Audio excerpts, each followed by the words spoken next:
Welcome to Kenton's videos. Enjoy the video. In this video, I will show you how to make rolls from scratch. First, activate your 2¼ teaspoons of active dry yeast in 1 cup of warm milk with a pinch of sugar. This step is crucial for a fluffy texture. Next, combine your 3 cups of all-purpose flour, 2 tablespoons of sugar, and 1 teaspoon of salt.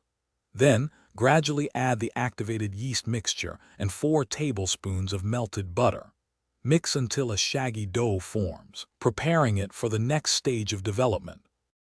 Once your ingredients are combined, turn the shaggy dough out onto a lightly floured surface. Knead it for 8 to 10 minutes until it becomes smooth and elastic. This develops the gluten, which is key for soft, airy rolls.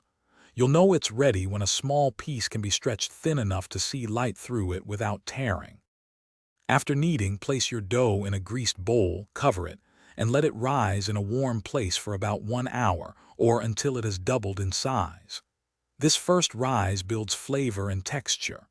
Gently punch down the dough, then divide it into 12 equal portions. Shape each portion into a smooth, tight ball, ready for its final proof.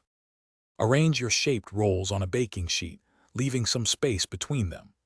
Cover and let them rise again for 30 to 45 minutes until they look noticeably puffy.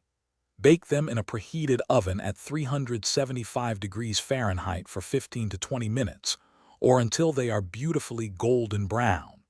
Remember to check the description for a link to some fantastic deals, including those durable socks with a lifetime warranty and other great products to enhance your kitchen adventures. Thanks for watching. Consider subscribing if we helped you.